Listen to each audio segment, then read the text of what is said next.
Rock never stops. Haven't done it live in a little bit. I know I said I'm generally gonna be doing it every other day, something like that. But life happens. Life happens. Had some family stuff, so I had to take a couple days off. Um, I wanted to do this video because I was watching this video by Woodward Pistons, um, and sometimes I get a little perturbed. I get a little frustrated when I hear people's takes that feel very novice, but speak from a platform where people are going to be trusting them. It would seem like they are very knowledgeable individuals, and yet their takes are so pedestrian, so superficial. It just bothers me. It just bothers me. I don't know why. It just bothers me. And so this dude, I ain't even gonna say his name, but he was a guest on Woodward Pistons, and he was talking about the Pistons needing to make a splash, needing to do something big, not rest on last season's laurels and uh, run it back. Don't just run it back. They need to make a move. And I'm like, what move is there to make in terms of a major splash that is not already coming on this team, on the core of this team? Right? We got Caden.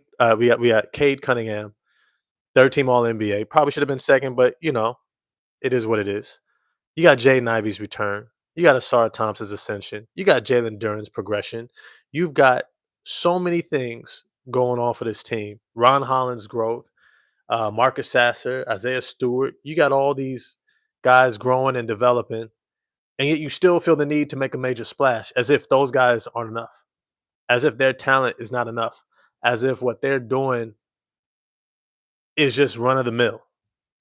When I look at these playoff teams, and this was kind of the impetus of this video. The teams that are strong were built through the draft, were built through intentional, meticulous free agencies, getting the right guy, not just a guy, not just any guy, the right guy, the guy who's built for this, for these playoffs, for this level of competition, for this level of physicality, for this level of intensity, the ability to have unshakable confidence, the ability to do other things than just shoot and score, the ability to be a connector, to process at a high level. These teams, Oklahoma City, Minnesota Timberwolves, New York Knicks, Indiana Pacers, these guys is balling. Like these dudes is hooping. Like this isn't like your AAU where you just go through the motions and it's fun and it's easy and it's kind of, hey, it was a great tournament. We get our little trophy at the end. We maybe go out to eat Domino's or something or get sandwiches afterwards. This ain't that. This is trying to stay on the court, street ball, and there's a 4 or 5 game wait if you lose. It's that level of competition. It's the you better not call a foul or folks is gonna look at you strange and you may not get picked up. This is where you're trying to prove yourself, where you're the eighth grader trying to get into a game with grown adults. This is that type of competition where the refs can't save you. The refs ain't gonna bail you out. You've seen a lot of the foul baiting is gone. The refs nipped that after the first round. They was like, yeah, it's ugly, bad for television, getting a lot of bad media and press over it. So the NBA was like, we're not gonna reward it. Go through the videos, see what's flopping, and when you see it again, don't say nothing. And you see Jalen Brunson's getting frustrated. He's still getting his buckets, which is why I used to really respect him. And I said in the video before that he was losing my respect doing all the foul baiting, doing all the flailing and flopping. Now that he's just back to getting buckets, mad respect. Mad respect. People can change, people can grow. But when you think about building a team, you have to think, what does a guy look like in this setting? In this setting, not the regular season. Because when the Knicks put together this team, outside of Karl Anthony Towns, and I'm going to get to him in a second, they were thinking about this. They were thinking about this moment. OG Anunoby, Mikal Bridges, Josh Hart, Jalen Brunson. They were thinking about this moment, this one, this moment where you're gonna have to show just how much dog you got in you, where you're gonna have to take some lumps. It's almost like when you in high school and you about to get into a fight, you don't just grab anybody to roll with you. You grab not just one of your boys, but one of your boys who know if we get into something, they a real one. They a real one. That's all there is playing in these games right now. And you saw Carl Anthony Towns was not getting burned. Despite not scoring, he was scoring, rebounding. Something was missing. And I said before when I first did the reaction to the trade video, Minnesota Timberwolves and New York Knicks, and I said, I think Minnesota won. Because if I got to bet on one of these two to be a dog that I'm going to keep playing, it's probably going to be Julius Randle. But even more so, I said Dante DiVincenzo. Now, I know the Minnesota Timberwolves are struggling right now because I think that they need some more maturity on that team. I think they're missing a guy like Kyle Anderson or a Tobias Harris or someone who can be a level head and keep guys locked in. Mike Conley can only do so much. Rudy Gobert, ain't nobody really checking for him. It's going to have to come through someone like Anthony Edwards right now. But that team is kind of unraveling a little bit. They're losing their cool, they're losing their focus, and there's some adjustments they need to make. But all this to say is that these rosters, the construction, you can learn something from it. And this is where I get frustrated at times where people are just throwing out random names of guys to put on their team, right? Michael Porter Jr. We can go get Michael Porter Jr. What does Michael Porter Jr. look like when his jump shot's not dropping? He might look like a 6'10 Tim Hardaway Jr. when his shot's not dropping. A defensive liability. Really doesn't contribute anywhere else. Is he built for Western Conference Finals? Well, we saw when he's the number 4 guy, it's not that big of an issue. When you ask him to be your number 2, even your number 3, gets a little sketch. And then when we're getting down into the waning moments of a game to try to close out a team, you start looking at those jump shots and being like, are they really as valuable as they have been, as they were throughout the regular season? Like shooting is great. Shooting is great. But I'll be real with you. I would rather have an Alex Caruso, who's a lesser shooter and twice the defender. And these are things that the Pistons are going to have to really look at. Now, I want to get into the roster construction. I want to get into some of their offensive system because I think that it's something that is really pertinent to kind of take a look at. And I'll even start with the system itself. It's offensive, defensive system. One thing I'll say is the offensive system, I love it. Predicated upon moving the ball. They're at their best when they're swinging it side to side, dribble handoff, pick and roll, kick out, penetrate, kick, when they're moving the ball 4, 5, 6 times in a possession. Or when they're out in transition, they're pushing in transition. But this is a team that their offensive system is geared towards being able to incorporate all 5 guys, keeping guys locked in and not just standing in a corner. And you see that offenses that are stagnant are far easier to game plan for, are far easier to wear down because it generally tends to be one guy trying to make a play at a time and then you loading up on him. And then you're hoping that the guy he kicks out to knocks the shot down or can swing it one time. But when you have high level defense like most of these conference finals teams do, you can make the first, second, and third rotation, which means that by the time the ball is swung that 4th or 5th time, it's going to be with a low shot clock under pressure to knock it down. And then you're off to the races. That's what we're seeing with the Indiana Pacers, the Oklahoma City Thunder, You just got to make those rotations. And at this point, everyone's locked in to do it. When I see the offensive system for the Detroit Pistons, I said, this system can hang in the playoffs. This system. I know we got away from it a little bit in the playoff matchup against the New York Knicks, but that was mostly due to Tim Hardaway Jr. and Malik Beasley's shot abandoning them for stretches for 2, 3 games at a time. And that's going to get to the roster construction in a little bit.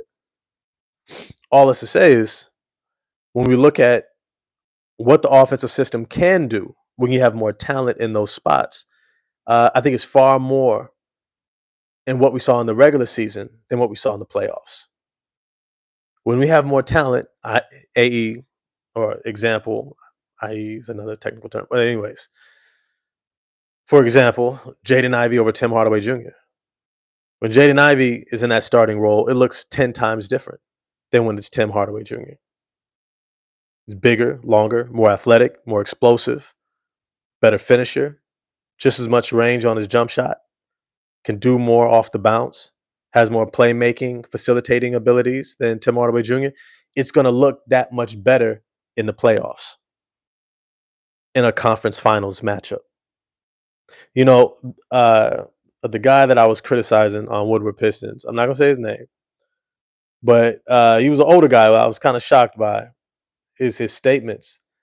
But there was one thing that I did take away from it that I do agree with, that they're playing for the playoffs right now. The Detroit Pistons should be focused on playoffs. All their moves should be about the playoffs. And that's why I'm totally on board with doubling down on this roster and the team that they've already put together, because I think that this roster, this young core, has the makings of a championship contending team, just like the young core of Oklahoma City.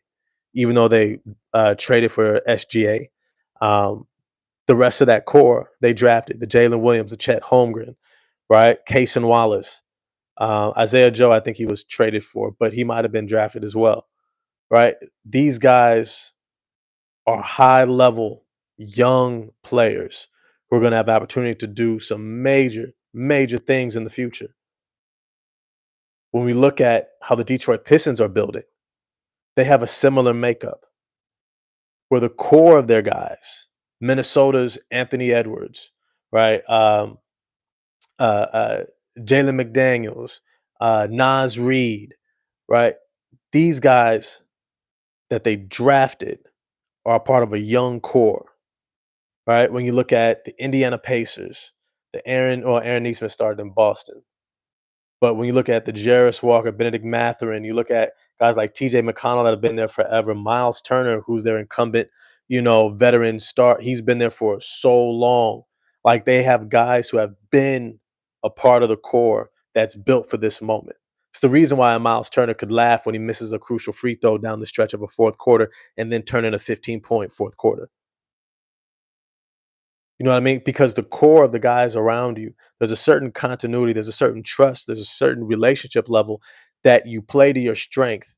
And even when you're struggling, you still play for your guys and your guys still play for you. There's certain confidence that comes for that. That's essential at the conference finals level. When we're talking about bringing in guys, when we're talking about guys for the playoffs, they have to be guys that are going to enhance what we already have. And that brings me to the roster construction this offseason.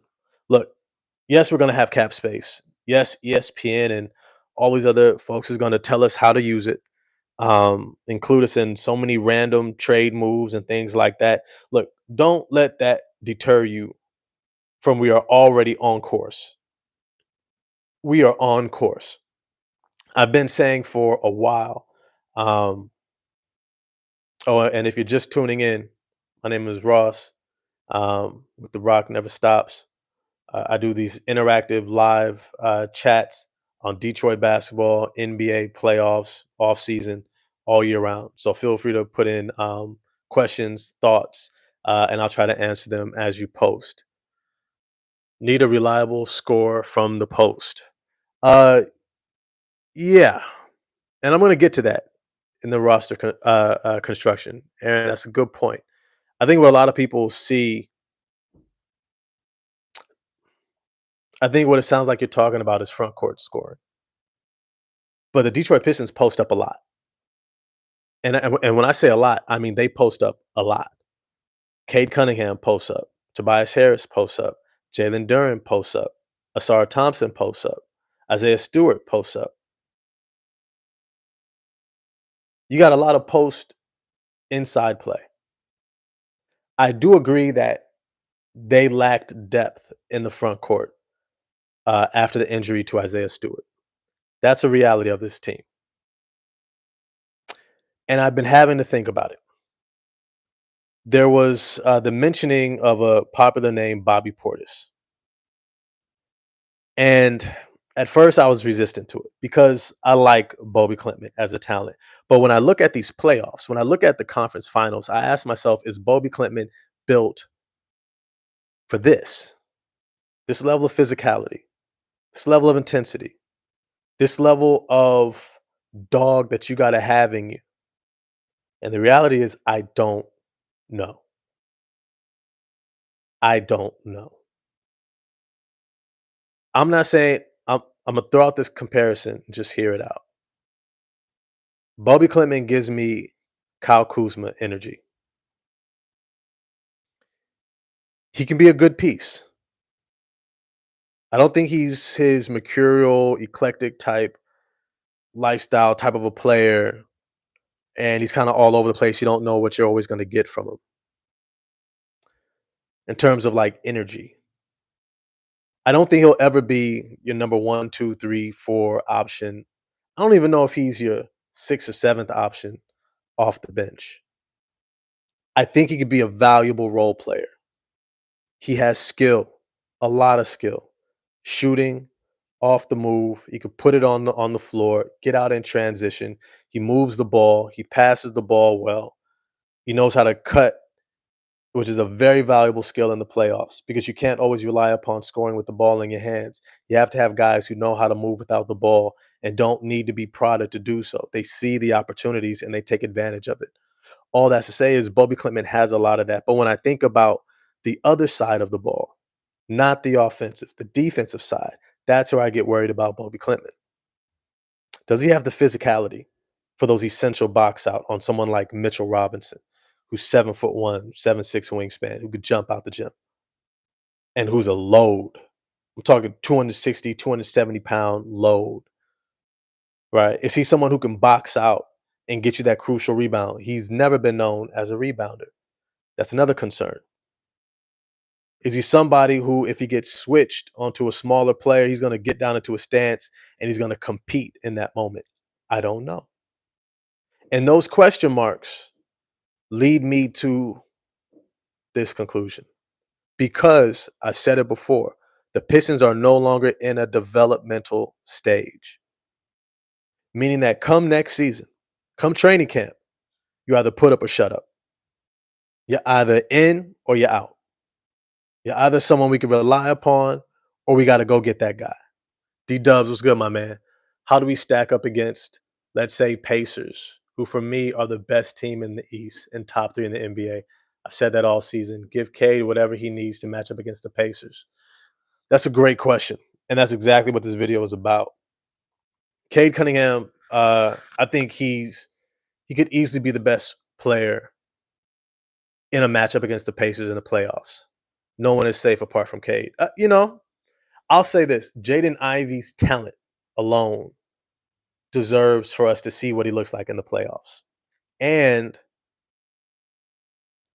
give the grace of it will be his first time in the playoffs. Just like we had to have patience with Jalen Duren and Asar Thompson against the Knicks to figure it out and learn how to elevate their game for the playoffs.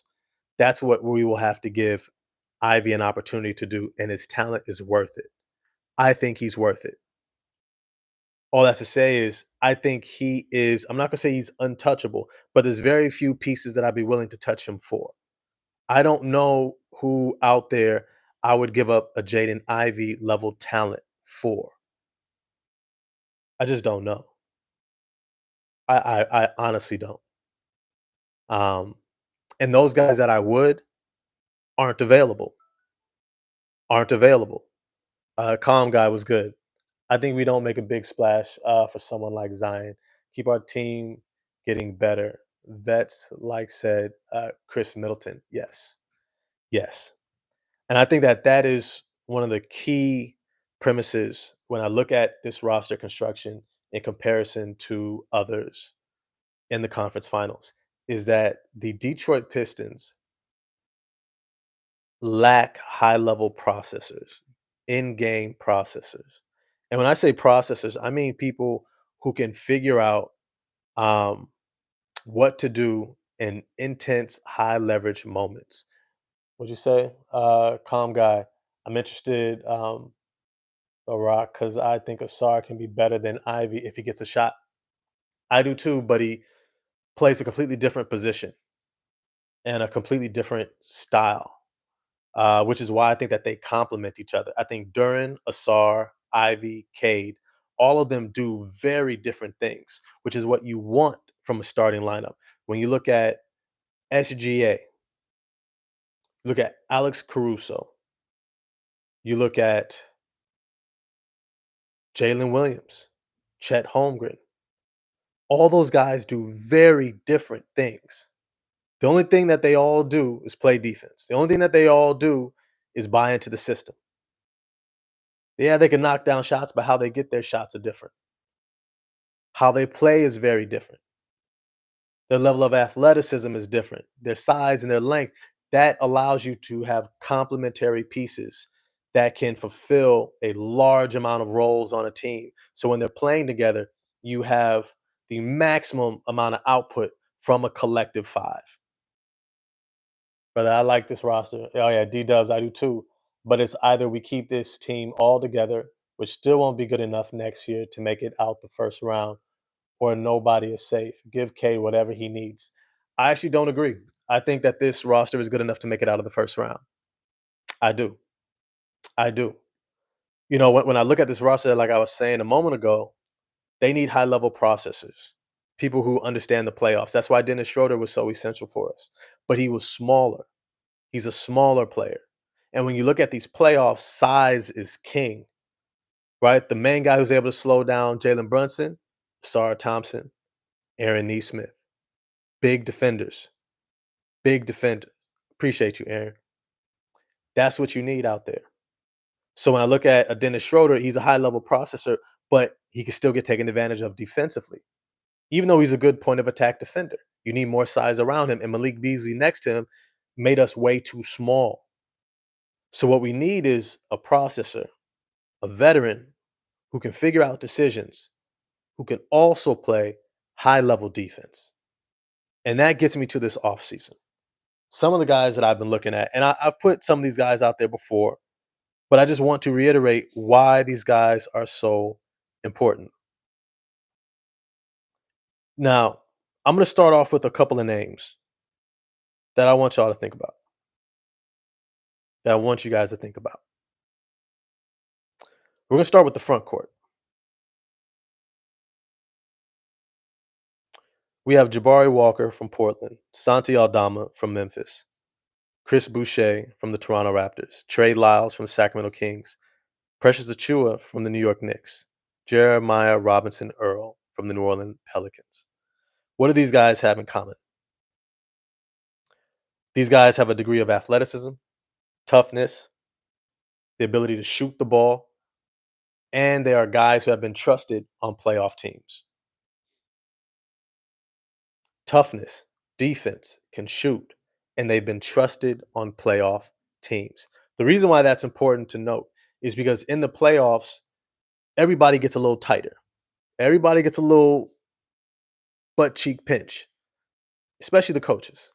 And when they look down the line, they look at guys, they go, can I trust you to do the right thing, to make a play, to know what we're trying to do within our system, to keep us moving and flowing, to make that rotation, to box out first and not just crash the glass, right? Hedge, dig down on a drive, right? Close out, make the extra effort. All these little things that play out in major ways. These guys do that in droves. They're energy guys. They're hustling guys who still have skill and have a degree of toughness. I know people might say Chris Boucher, well, he's really thin, but the boy plays tough. He's one of those wiry, strong, thin guys, which I rock with. As long as you have the energy, the hustle, the dog in you, and the physicality, the requisite physicality, I can rock with you. I can rock with you. And then we got our wing to guard position guys. And this is where it gets a little interesting. We got Ty Jerome, Amir Coffey, Bruce Brown, Quentin Grimes, Nikhil Alexander Walker. And then there's a couple of guys we can trade for. Well, Malcolm Brogdon is a free agent as well. And we can trade for guys like Marcus Smart, Chris Middleton. Now, the reason why I have some of these veterans that we could trade for is because they're on shorter term deals. They only got 1 or 2 more years left on their contract, which means that as those contracts end, we will already be utilizing that cap to re-sign our own core guys. I think that the way Ron Holland is ascending, he will be a core guy who can come in off the bench and be a game changer.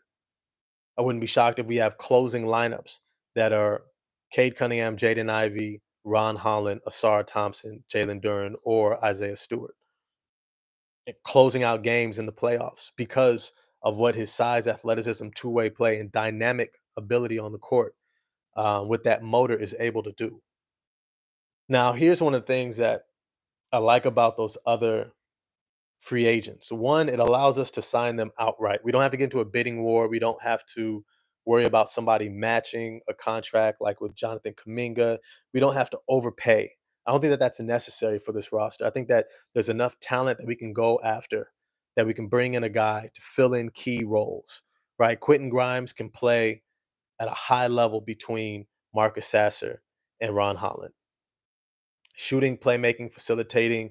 He's a dog on defense. He's got great range. He can give us that Tim Hardaway Jr. while still providing the high leverage processing and playmaking. And a guy who I believe is built for the playoffs. Is built for the playoffs. Somebody you bring in off the bench like Dante DiVincenzo and say, hey, you're going to get major burn for us. You might be our first guard off the bench ahead of Marcus Sasser and Ron Holland. I told y'all, the Pistons are no longer in development mode. The Pistons are in who's ready right now to rock because our core is set. Is set. Do you know of any power forwards in the draft that can help? No. If it's not Cooper Flag, maybe Rasheer Fleming, but let me be clear. Nobody in the draft is generally somebody you want to have to depend upon in the playoffs. If you have a rookie and you are depending upon that rookie in the playoffs, you're probably not in the playoffs. Name me one team right now that drafted somebody this year that they are depending upon to play major minutes in the playoffs. Rob Dillingham, he looks great throughout the regular season, had some moments. He's not touching the floor unless it's a blowout game. It just is what it is. You don't play Kolek for the New York Knicks. Had some great moments throughout the season. He's not seeing the court in the playoffs. You even got a team like the Indiana Pacers. They got Furphy, they got Matherin, they got Walker, they got these young guys not touching the court. Hardly. All good names. We need about 4 of them. Grimes, Brown, Brogdon, Smart, Nikhil Alexander Walker. Yeah, all good names that can make an impact in the playoffs. I think we need 2. We need 2 for sure. For sure. And I would add, just to bring it full circle, I would add Bobby Portis. I didn't realize Bobby Portis had an opt out, that it was a player option, not a team option. If he opts out of his player option, which I think he will, I would look at him too. Think about Grimes doesn't want to be here. We traded him to Philly. That's very true. Well, we traded him to Dallas for Tim Hardaway Jr. He didn't want to be here because we were a 14-win team that couldn't guarantee him minutes. Who the Pistons are today, I think they can get past that. I'll be honest with you, they can get past Quentin Grimes wanting to go to a better situation to win. Dallas, who's coming out of the NBA Finals, Philadelphia, who was a championship contending team but needed a scorer and needed somebody to come in and do what he did to prove his worth. Remember, he was in a contract year. He just looks like somebody who bet on himself and said, I want to win and I want to prove myself. That's Detroit Pistons hard hat basketball. Were we playing that way? Was this team culture that last season? No, it wasn't. So why would a winner want to stay in a situation that hasn't proven the situation is what a winner is about? I'm not mad at that. I can get over that more than I can get over Ty Jerome talking trash about JB Bickerstaff when he left Cleveland, if I'm honest with you. So for Ty Jerome to even be on the list, he's further down my list because this is all about chemistry and continuity here. Guys got to be able to trust each other, and that's the coach too. Let me see. We need about four. No, I think we need solid two guys. Um, Aaron was good. I feel we just need a reliable scorer from the post. Oh wait, I think that will unlock everything for every ancillary piece. Well, I can see Bobby Portis. I like Bobby Portis. I think he's a dog. I think he's built for the playoffs as well. I would love, like I said, to get at least two. If we get three, that's dope. Guys from this list. If we can get two, though, if we can get a Quentin Grimes and Bobby Portis, if we can get I really like Trey Lyles at 6'10", who can shoot really well and he plays physical, really smart, kind of heady guy, can move the ball around. If we can get a Trey Lyles and Marcus Smart, if we can get uh, a Chris Middleton, right, and Ty Jerome, if we get two, at least two, a Bruce Brown, Precious Achua, right, Amir Coffey, and Jabari Walker, right, like the free agency offseason for us will not be sexy. It's not. It's not. It doesn't need to be, right? Because the sexy move doesn't always pay off, right? Sexy move oftentimes has a lot more adjusting that is needed. But when we look at where the Detroit Pistons are at, because they already have a core in place, they don't necessarily need for everyone to all of a sudden be enamored with the moves that they're making to say this team is going to be good. The Pistons are already going to be good. This team, as is going to be able to compete to get into the second round as is. I believe that completely, wholeheartedly, completely. I don't think that they need to make some huge move. All that's to say is they do need to upgrade the veterans. Portis or Reed, Grimes, Brogdon, Brown. Yeah, also legit 7-footer as a backup for JD. I do think Isaiah Stewart has proven he could be more than enough. He's our Onyeka Okongwu level of backup center where he can start for an extended period of time if he needs to. I do like Tolum Smith, almost 7 feet, 260, 270 pounds, but he plays big. He's not a over the rim guy, but he's definitely a footwork finish, good touch around the rim guy who knows himself and his game, and he can bring some physicality. But like I said, I trust the Pistons. If they don't believe he's ready to contribute, and let's be real, he was in the G League last year. He wasn't on the roster, which meant that they saw you have room to develop. I don't think we bring back Paul Reed. I think he's too small. We saw when we lost one of our backup centers or one of our centers, in this case Isaiah Stewart, we're bringing in a 6'8", 6'9" guy. Has a good wingspan, but just undersized. I don't think we bring him back. I think we look for somebody a little bit bigger, and that's why it's good to have Tolum Smith and Bobby Clintman as reserve young bigs have an opportunity to prove themselves. But I think we need somebody that we can play in that front court who can, in a pinch, small ball center, can bring us some physicality, which is why I like Bobby Portis. Bobby Portis at 6'10" is more than physical enough to handle a lot of these opposing centers, even a Mitchell Robinson, because he plays tough. He plays strong, right? D Dubs was good. I trust the coaching staff, but I don't trust Gore and Tellum. Gore and Tellum got alligator arms that tighten, they're tight fisted and sit on their arms. Yeah, that will always be an issue. Ownership groups who think that they know the game because they saw it from a distance and they jump in randomly will always be an issue in the NBA. Always. These guys cause a lot of stress for organizations. I think the best ownership groups are the ones who sit out of it. They will make decisions, they will make informed decisions, but they trust the people that they hired and they don't try to do their jobs. That's a smart businessman. If I hire you to be head of player operations, I don't then say, "You know what I think you should do?" I might I might have a conversation with you. I want to know what you're thinking. I'll share with you my ideas. That's why I hired you, right? We're doing this together. But I got to trust you. I can't go over your head. And that's always been an issue in the NBA. Now, one of the things I think that the Detroit Pistons could really lean upon is that they have done a tremendous job building the core. There's a lot of teams who don't have the core. Charlotte's still trying to find the core, right? New Orleans still trying to figure out what the core is. Is it around Zion? Is it now transitioning to Trey Murphy?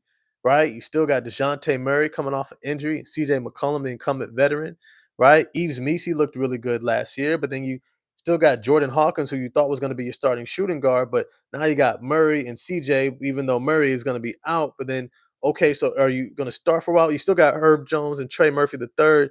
Is that your 2-3 or is it your 3-4? But you still got Zion who plays the four next to Misi, but they're still trying to figure out who they are. That's not where we're at, right? Sacramento trying to figure out who they are, who's their core. That's not where we're at, and that's a blessing. Might be a blessing in disguise for some of y'all because y'all don't see it yet. All we have to do is bring in the right veterans. I think a front court veteran to solidify that front court depth so that we're not depending upon Bobby Clintman and Tolum Smith. We let them prove themselves and take minutes right? Bobby Clintman, you have to outplay Simone Fontecchio and take his minutes. Marcus Sasser, you have it wide open for you, and you have to come and improve in training camp that you're him. Because I also want to see the Pistons go out and maybe grab somebody like Quentin Grimes, Bruce Brown, Marcus Smart, guys who can run the show, guys who can come in off the bench and make high leverage decisions, right?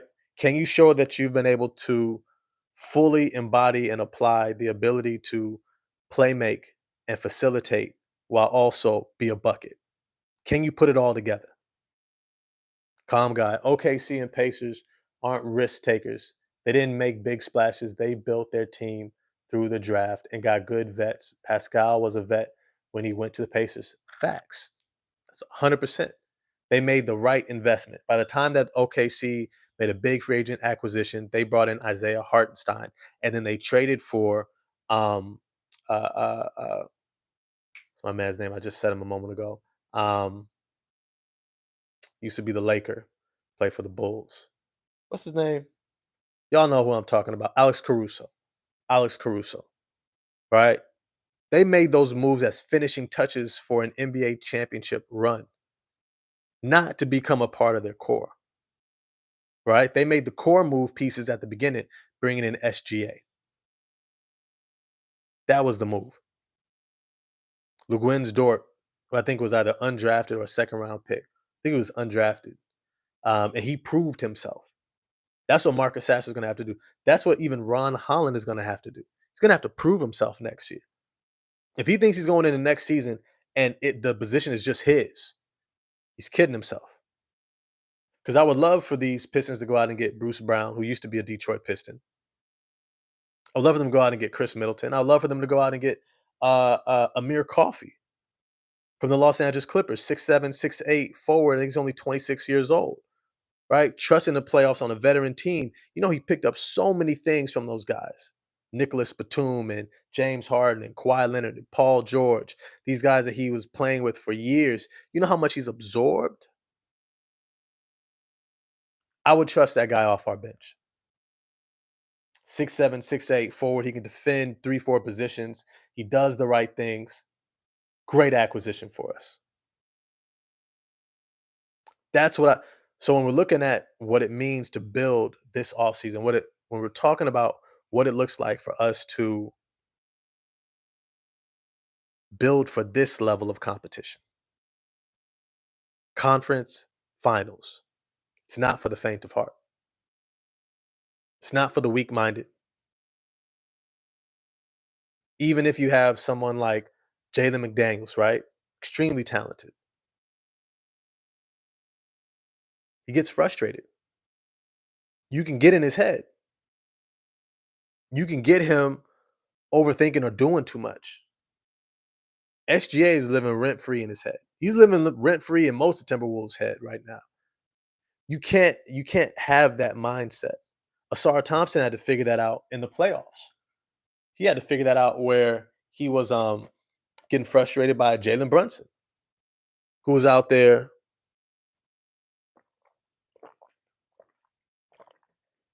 who was foul baiting, flopping all over the place. And Asar was getting mad frustrated. You saw him. Eventually, Asar had to turn a leaf and say, hey, you know what? It is what it is. I've got to believe in my game that I can make the adjustment. I believe that I can play him physical.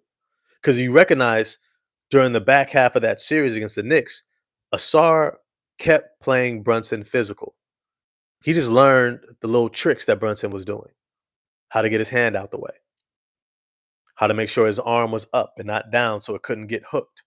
And then it looked like he was reaching in, how to make sure his hips remained open when they needed to be, beat him to the spot, set his feet, make sure he has the requisite amount of space, but still applies pressure, right? Like these are all different things we see Aaron Neesmith being able to do. Doesn't mean he's not going to score. It just means that you've learned what you needed to be able to make sure that you can be effective at a high level.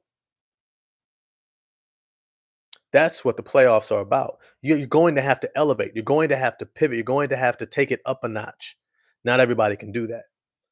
Mosen, what's good? I'm not even sure the Pistons need to make any big moves. Just keep up with the internal development. The Pistons are like a year, maybe two behind the Pacers.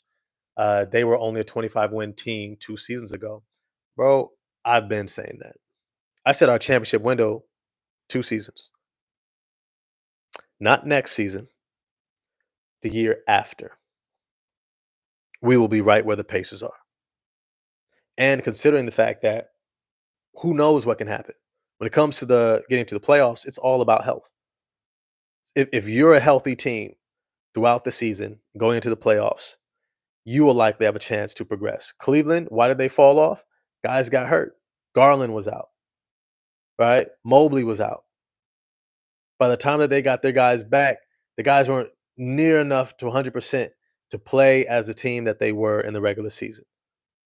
And they got mopped. They got up out of there. Pacers won some close games, never let Indiana have the chance to get healthy, find a rhythm in the playoffs. Orlando Magic get to the playoffs, no Suggs, no problem. No Wagner, right? They're out of there, right? That's what it looks like. Detroit Pistons, if we have Isaiah Stewart and Jaden Ivey, if we have Isaiah Stewart, we're taking them 7 games. If we have Jaden Ivey, we're into the second round. 100% believe that. I agree. Kate is a perennial All Star. Ivy Duran will be at the All Star level within a few seasons. Um, at the rate it's going, I don't know if Asar has the offensive ceiling for it. I think Asar does. I think Asar has a different offensive ceiling though. I think we're looking at like a Andre Iguodala type of a player. Looking at a guy who's going to get into the All Star game because he's doing so many things at such a high level, um, including scoring. Because Asar is going to be able to score. You can see he has that knack, he has that mindset to score. He also just has the ability and the mindset to get guys involved and do so many other things that help you to win. So I think that point Asar Thompson is coming. I think he's going to be somewhere like a Scottie Pippen. He's never going to be a great shooter, not really going to be a 30 point a game guy, but he can get you up to 24 at his peak by the time he's like 26 years old. Remember, he's only 22 right now. By the time he's 26, 27, I could see him as being a 20 plus point per game scorer. I could see that. but he won't get to the all-star level because of the scoring. He'll get there because he's getting you 4 to 5 stocks a game. That's steals and blocks combined, right? He's getting to the free throw line. He rebounds 8 to 12 rebounds in a season. First team all defense. Um, getting 5 to 8 assists a game, right? Like he's going to have tremendous box score lines going forward. Like if you play NBA fantasy, that's the guy to get. I used to play it. You got to find guys who win the auxiliary um, uh, uh, competitive stats, not just scoring. Don't worry about scoring. Scoring will take care of itself. Somebody gives you a lot of blocks, steals, rebounds, shooting percentages, things like that. Right.